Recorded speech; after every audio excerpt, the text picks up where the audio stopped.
Camp Aliceville, Alabama, October 1945. The guard tower cast long shadows across the compound where 37 German prisoners stood in formation. For initial processing, their ages making the American soldiers uncomfortable in ways that combat casualties never had. These weren't hardened veterans or battle-tested soldiers.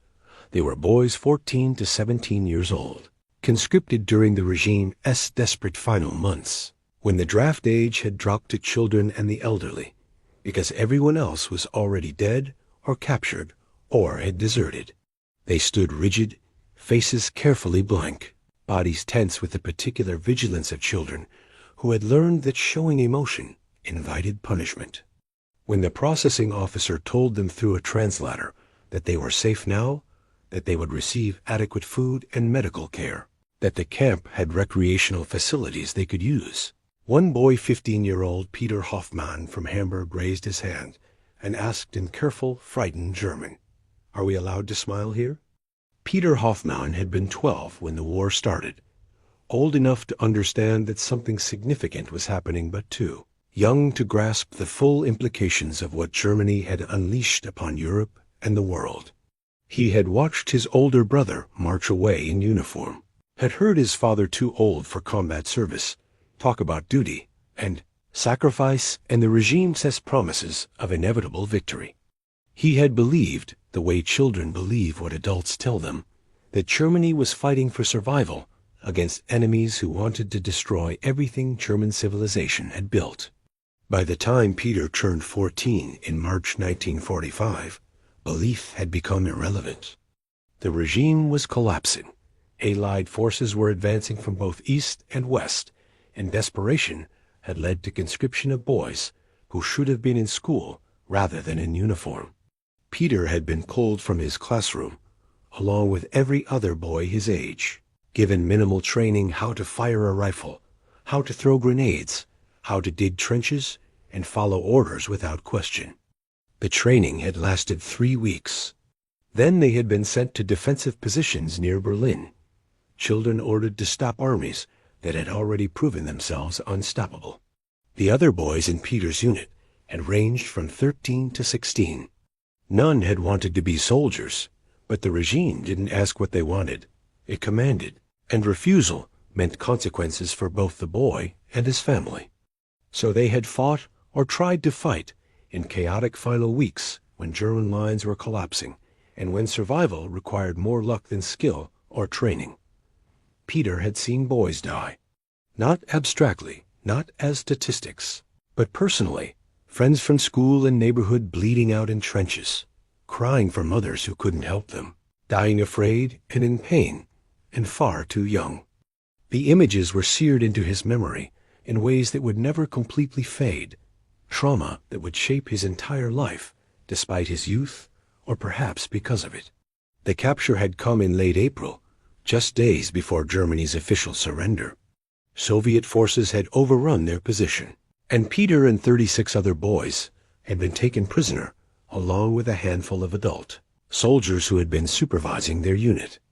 The Soviets had been rough but not cruel, had seemed almost embarrassed to be taken children, as prisoners had processed them quickly and sent them west toward American-controlled territory as part of prisoner exchanges that were beginning as the war wound toward its conclusion. The transfer to American custody had happened in early May, in the chaos immediately following Germany's surrender. American officers had examined the boys with expressions that mixed pity and anger-pity for children who had been forced into military service, anger at the regime that had conscripted them.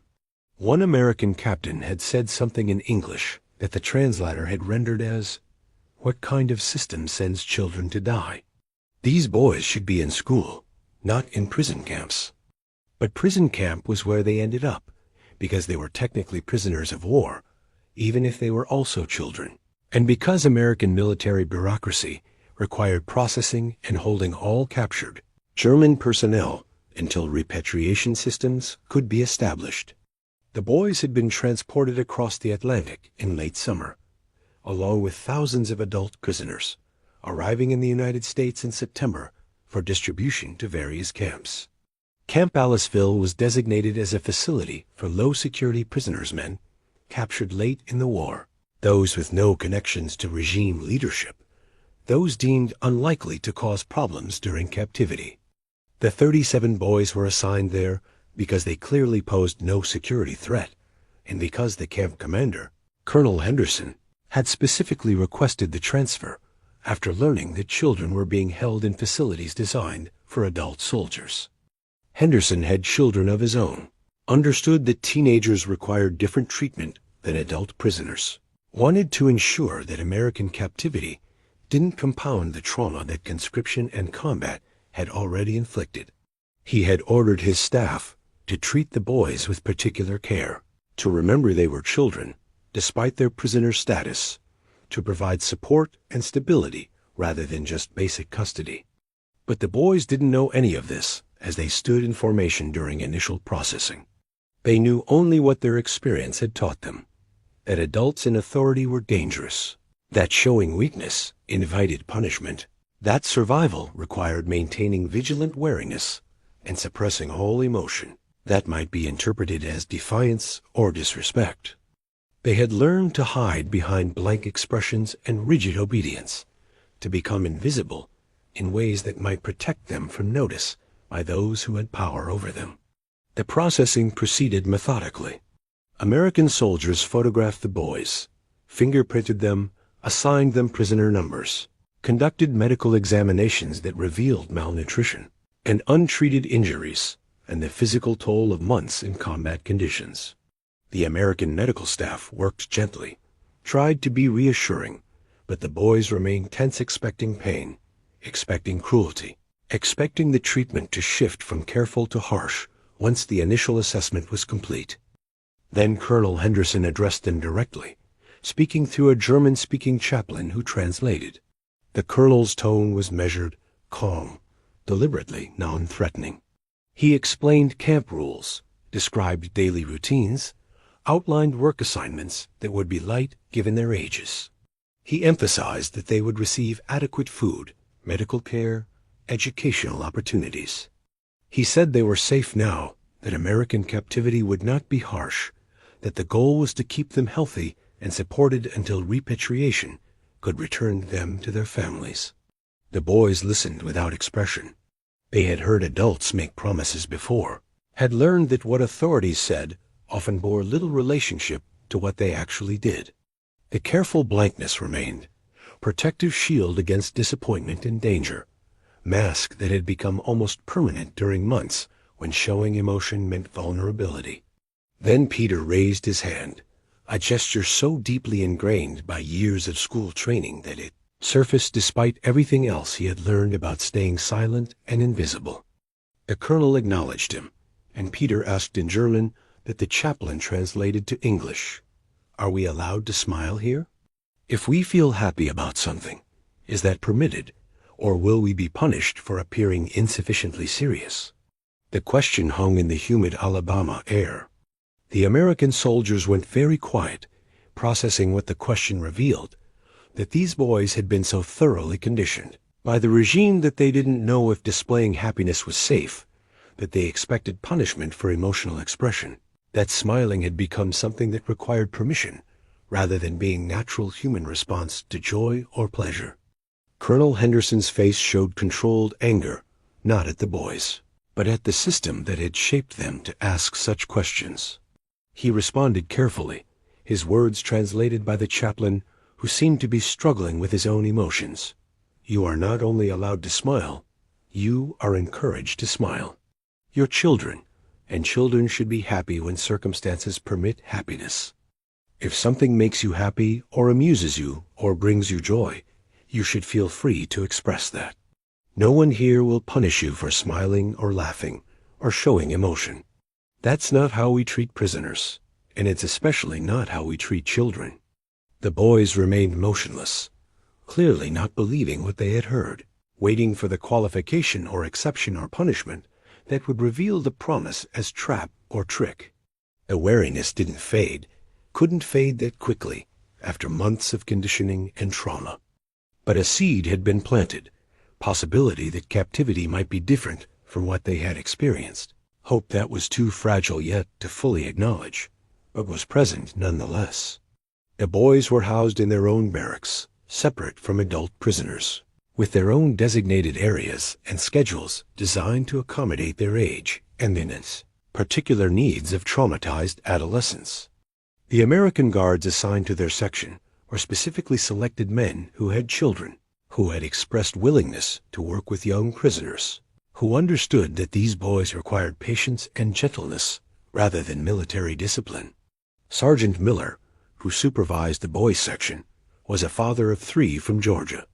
He had sons close to Peter's age, couldn't look at the German boys without seeing his own children approach the assignment with combination of professional duty and parental instinct that shaped how he interacted with prisoners who were technically enemies, but were obviously children first and soldiers only through accident of geography and timing. The first meals were revealing. The mess hall served adequate food, nothing elaborate, but sufficient in quantity and variety to represent proper nutrition. The boys ate with the particular intensity of people who had experienced hunger, cleaned their plates completely, showed surprise when seconds were available. But they ate in silence, mechanically, faces showing no pleasure, even when food tasted good. Miller noticed and was disturbed. Children should show enjoyment when eating foods they liked, should talk and joke during meals, should exhibit the normal rowdiness that characterized teenage boys in group settings. The unnatural silence suggested deeper conditioning than he had initially understood, damage that went beyond physical malnutrition to psychological harm that would require time and safety to heal. After dinner the first evening, Miller approached Peter, who seemed to be informal leader among the boys, the one others looked to for guidance and reassurance. He spoke through the translator, asking how Peter had liked the meal, whether the food was acceptable, if there were things the boys needed that weren't being provided. "The food is good," Peter said carefully in broken English he had learned in school before conscription interrupted his education. "Very good. Much better than what we had before. Thank you." The response was polite but cautious. Miller pressed gently. "So you enjoyed the meal? It made you happy to have enough food?" Peter considered, clearly calculating what answer was safest. Then he said, "We are grateful for the food. We know we are prisoners and do not deserve such good treatment. We will work hard to earn what we receive." The answer broke Miller's heart. These boys had been taught they didn't deserve adequate food, that receiving basic necessities created obligation to work until exhaustion. That gratitude meant suppressing any expression of simple enjoyment. The conditioning was comprehensive, had replaced natural childhood responses with careful political correctness that prioritized regime ideology over human feeling. Miller tried to explain, "You don't have to earn food. Food is provided because humans need to eat. Your children and children deserve to be fed properly, regardless of their status. And you're allowed to enjoy food without guilt. If something tastes good, you can smile about it. You can tell us you liked it. That's not disrespectful. That's just being human." Peter nodded, but his expression suggested he didn't believe what he was hearing. The promises sounded too good to be true, seemed like setup for later disappointment or punishment. The wariness remained, protective shield that couldn't be lowered based on mere words, no matter how sincerely delivered. The first week brought gradual realizations about how thoroughly the boys had been damaged by their experiences. They didn't play or joke with each other, maintained formal relationships that emphasized hierarchy and order over friendship. They followed rules obsessively, asked permission for everything including basic activities like using the latrine or drinking water from fountains. They showed no spontaneity, no childish impulses, no normal teenage behavior. The American Guards tried various approaches to encourage more natural behavior. They organized recreational activities, simple games, sports equipment made available, opportunities for free time that wasn't structured. The boys participated when ordered to do so, but showed no enthusiasm, played baseball or threw footballs with mechanical competence but without joy or competitive spirit that should have characterized teenage athletics. A guard named Patterson tried to engage them in conversation, asked about their homes and families and pre-war lives. The boys answered politely, but minimally, providing information without elaboration, treating the interaction as interrogation that required careful answers rather than as casual conversation between humans. Patterson gave up after several attempts, reported to Miller that the boys seemed incapable of normal social interaction, had been so thoroughly dishumanized by the regime that basic human connection felt impossible. The medical staff reported similar findings. Physical injuries healed quickly.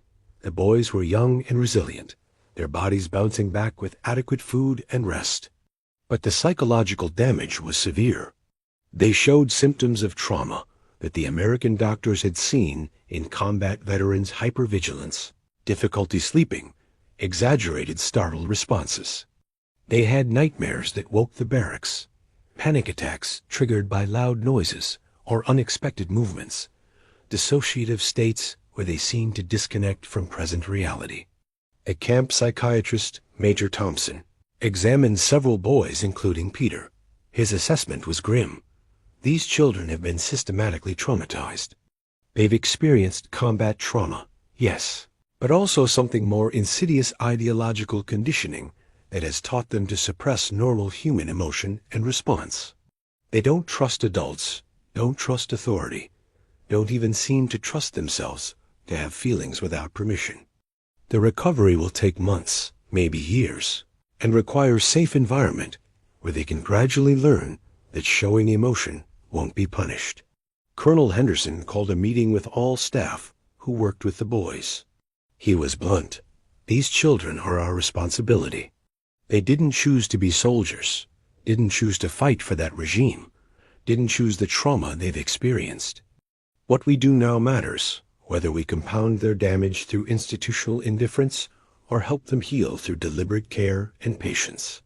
I want every staff member working with these boys to remember their children first.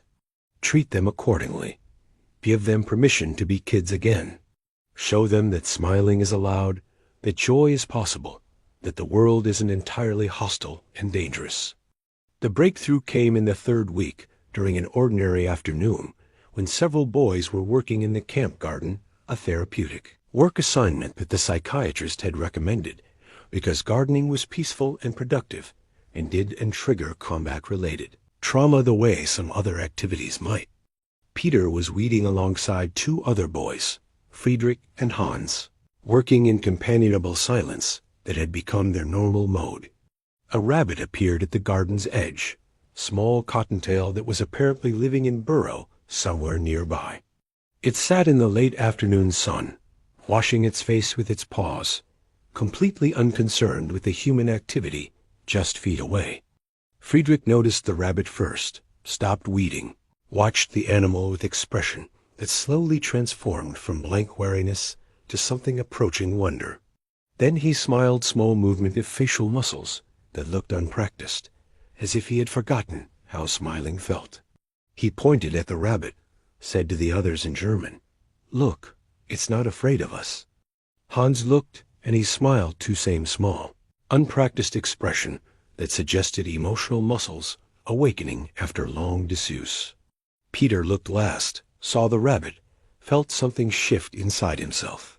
The rabbit was just being a rabbit cleaning itself, existing without fear or hostility, representing simple animal innocence in setting that had seemed entirely dominated by human complexity and trauma. Peter felt his face muscles move, felt expression forming that he hadn't worn in months. He was smiling, genuinely smiling, not forced performance, but authentic response to something that brought him joy. The rabbit was adorable. The moment was peaceful, and for the first time since conscription, Peter felt something other than fear or vigilance or careful blankness. Sergeant Miller, who was supervising the garden work, noticed the transformation. 3 boys standing frozen, watching a rabbit, smiling with expressions that suggested they had forgotten such responses were possible. Miller understood that this was significant. that something important was happening in this quiet moment that involved a cottontail rabbit and 3 traumatized children who were remembering how to feel joy. He approached slowly, not wanting to startle them. He spoke in simple English that the boys had been learning. "Good rabbit. Nice to see animals happy and safe." Friedrich responded in broken English. "We are happy too. The rabbit is ... good. Makes us feel good. Is this permitted?" The question again seeking permission for basic human response, checking that authorities approved before fully committing to emotional expression. Miller understood that the question itself was progress, that asking whether happiness was permitted suggested the boys were beginning to believe permission might actually be granted. "Yes," Miller said firmly. "Being happy is always permitted, especially about rabbits. Rabbits are for everyone to enjoy." The boys smiled more openly then, losing some of the carefulness that had characterized their earlier expression. They watched the rabbit until it hopped away, then returned to their weeding with slightly less mechanical precision, occasionally exchanging comments about the rabbit and other things they noticed in the garden: butterflies, birds, the way late afternoon light made shadows long and golden. That evening during recreation time, Miller noticed the boys talking more among themselves, showing fragments of normal teenage social interaction. Not completely natural yet, they still asked permission before doing basic things, still showed the hypervigilance that trauma had instilled, but less rigidly controlled, more willing to express preferences and opinions and minor disagreements that healthy social groups needed for natural function. Peter approached Miller during the evening, asked in his improving English, "Tomorrow, may we see the rabbit again? May we bring vegetables to feed it if we work hard in the garden?" The question revealed so much progress that Peter was planning for tomorrow rather than just surviving today that he wanted to nurture. Something rather than just complete assigned tasks, that he was beginning to imagine activities that brought joy rather than just fulfilling obligations to avoid punishment.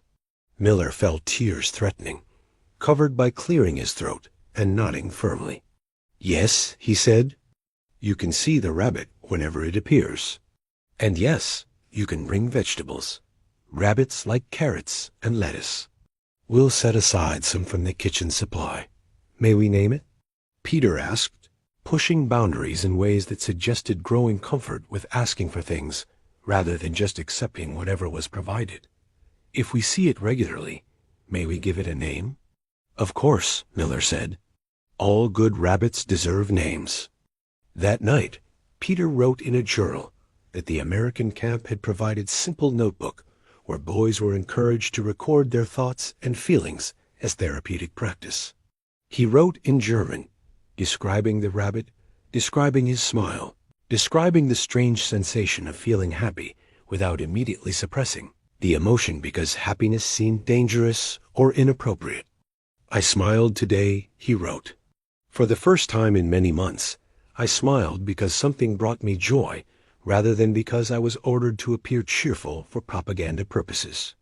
The Americans say smiling is always permitted. I am beginning to believe them. The rabbit helped me understand that not everything has to be about survival and vigilance.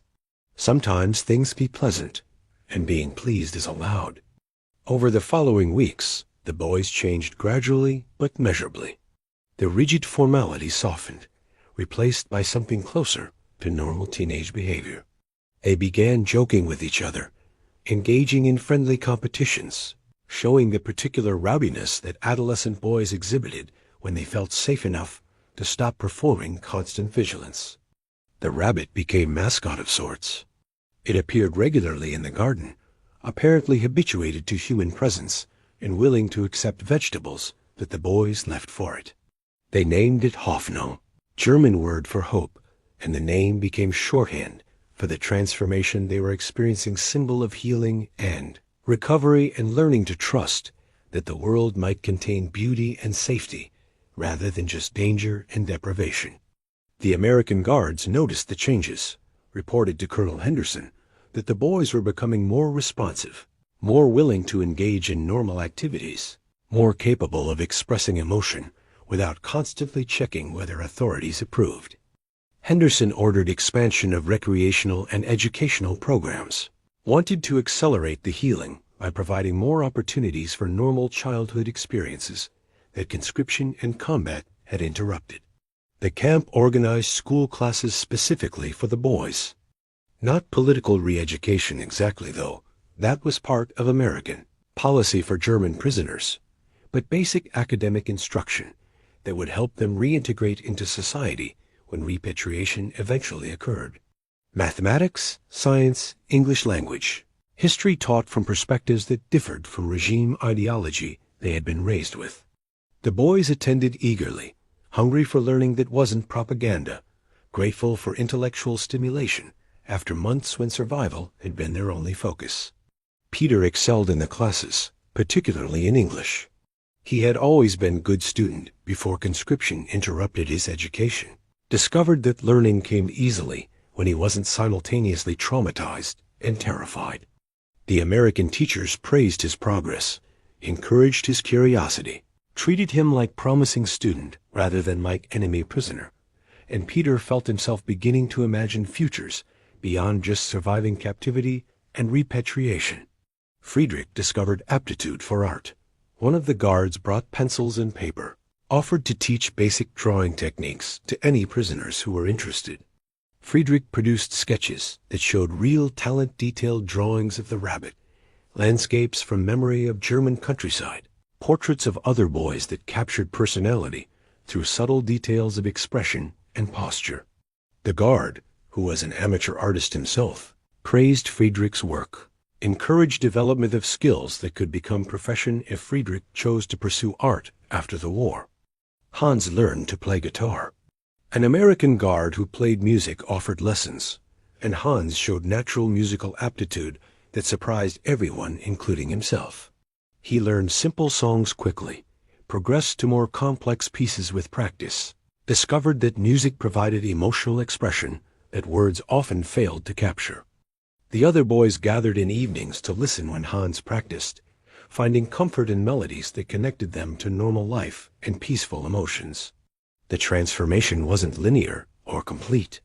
The boys still had nightmares, still showed trauma responses when triggered by unexpected stimuli, still sometimes reverted to the rigid formality that months of conditioning had instilled. But the trajectory was positive, moving toward healing rather than remaining stuck in damage, suggesting that with time and continued support, they might recover most of what the regime had stolen from their childhoods. Christmas brought special recognition of how much had changed. The camp organized celebration with religious services, special meals, small gifts from Red Cross packages. The boys participated enthusiastically, showed genuine excitement about festivities that previous Christmas had been dominated by combat and fear.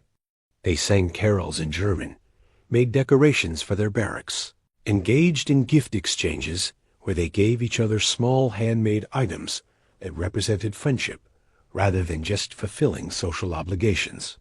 On Christmas Eve, Peter stood before the group and spoke, not asking permission, not checking whether his words would be acceptable, but simply expressing what he felt. He spoke in German, which one of the guards translated for the American staff who were present. We came here expecting punishment.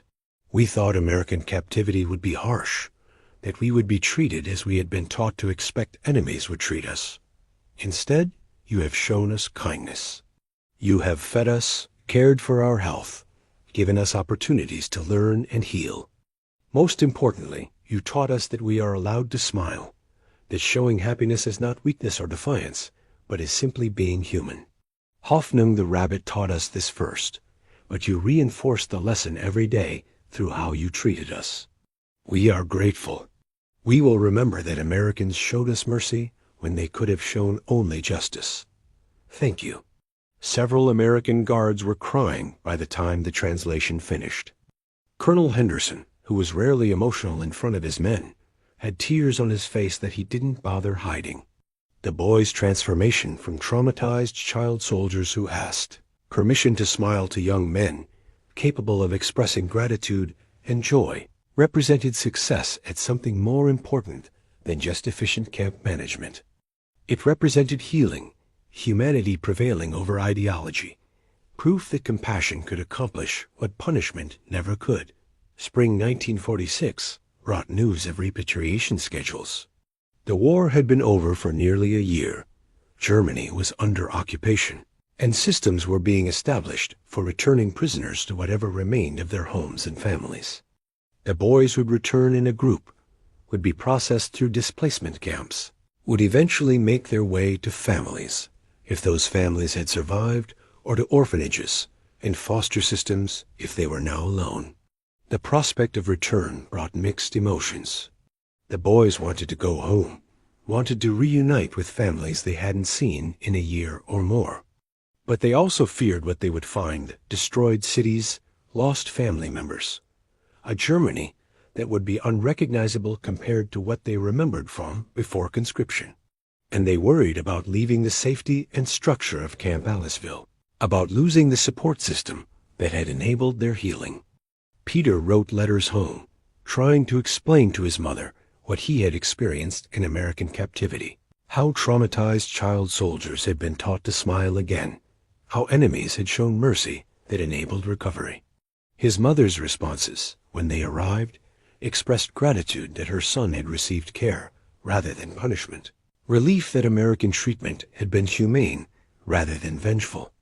She prepared for his return, tried to create home in the ruins of Hamburg that bombing had reduced to rubble and scattered buildings. The final weeks at camp were bittersweet. The boys wanted to go home, but also wanted to stay where they felt safe. They asked the American guards about post-war life, about how to maintain the healing they had achieved, about whether the lessons about emotional expression and trust would transfer to Germany where circumstances would be very different. Sergeant Miller spent extra time with Peter, offering advice about adjusting to civilian life, about processing trauma, about maintaining hope when surroundings might encourage despair. He gave Peter his address in Georgia, told him to write if he needed support or just wanted to share his experiences with someone who understood what he had been through. The gesture was personal rather than professional. Guard forming genuine connection with prisoner, who was also child needing continued mentorship. The departure came in April 1946.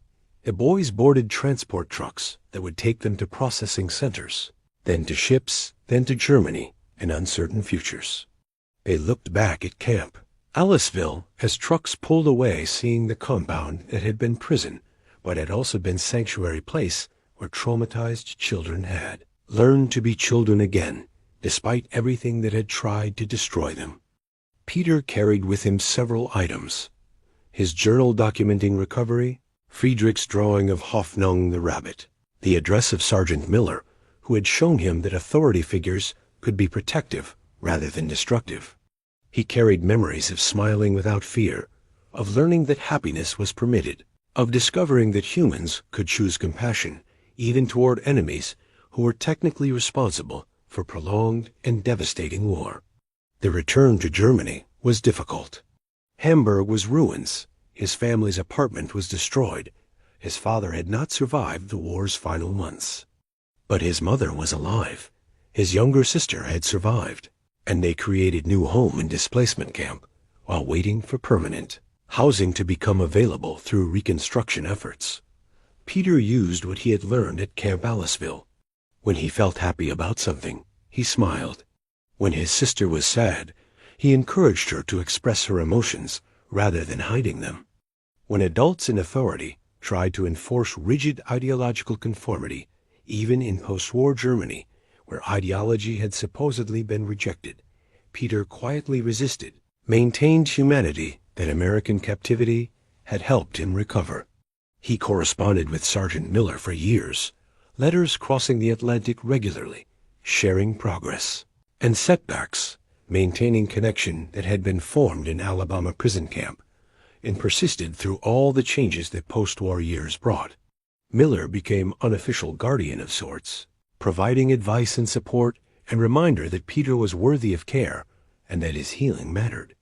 Peter Hoffmann lived long life, became teacher and later school administrator in post-war Germany, dedicated his career to ensuring that children received education that valued emotional health and critical thinking over ideological conformity.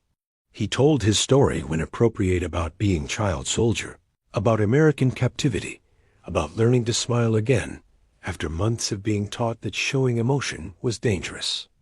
He kept Friedrich's drawing of Hoffnung the rabbit, framed it, hung it in his office where students could see it and ask about its meaning. He used the drawing as teaching tool, explaining that recovery was possible even after severe trauma, that humans could help each other heal through patience and compassion, that sometimes the path back to humanity began with simple question: are we allowed to smile? The question itself became symbol for Peter, representing all the ways the regime had dehumanized children, all the conditioning that had taught them to suppress natural responses, all the damage that ideology inflicted when it replaced human feeling with political correctness. But the question also represented healing, because asking whether smiling was permitted was first step toward learning that happiness was always allowed, that emotional expression was human right rather than privilege granted by authority. Peter taught his own children and grandchildren about the importance of emotional honesty, about refusing to suppress feelings in service of ideology or authority, about the courage required to smile when systems tried to enforce blindness. He told them about Sergeant Miller and Colonel Henderson and the American Guards who had recognized traumatized children and had chosen healing over punishment. He returned to Alabama in 1985, visited Camp Aliceville, which had been decommissioned decades earlier, but still stood as historical site. He walked through the compound where he had learned to smile again, stood in the spot where the garden had been, where Hoffnung the rabbit had first appeared, remembered the transformation that simple animal had triggered. He cried not from sadness exactly, but from overwhelming gratitude that his life had included this experience, that enemies had chosen to show mercy, that broken children had been given opportunity to heal.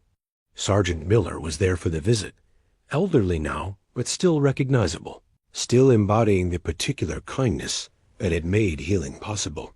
They embraced, two old men connected by shared history, by a moment when question about smiling had revealed depth of damage and had initiated recovery that shaped everything that followed. Miller said, "You asked if you were allowed to smile. I never forgot that question, never stopped thinking about what it revealed about what that regime did to children. I'm glad you learned the answer was yes. I'm glad you've spent your life teaching others that emotional expression is always permitted." Peter responded, "You taught me more than that. You taught me that even enemies can choose compassion, that recovery is possible after trauma, that asking for permission to be human is first step toward reclaiming humanity that ideology tried to steal. The rabbit helped, but you and the other guards made it possible. Thank you for that. Thank you for giving traumatized children permission to be children again." They stood together in the late afternoon sun, the old prison campsite peaceful and empty, marked by historical plaques that explained what had happened here, but couldn't capture the full emotional reality of healing that had occurred when broken boys had learned that smiling was allowed, that joy was permitted, that American captivity could be sanctuary rather than punishment. Peter Hoffmann died in 2003, surrounded by family, at peace with his complicated history, and grateful for the unexpected mercy that had saved him when he was 15 and afraid and convinced that happiness was forbidden. His funeral included Friedrich's drawing of Hoffnung, displayed prominently reminder that healing often began with small moments. A rabbit appearing in a garden, a question about whether smiling was permitted, an answer that emotional expression was always allowed, and that humans deserved to experience joy, regardless of what ideology or authority tried to teach them about suppressing feeling in favor of rigid conformity.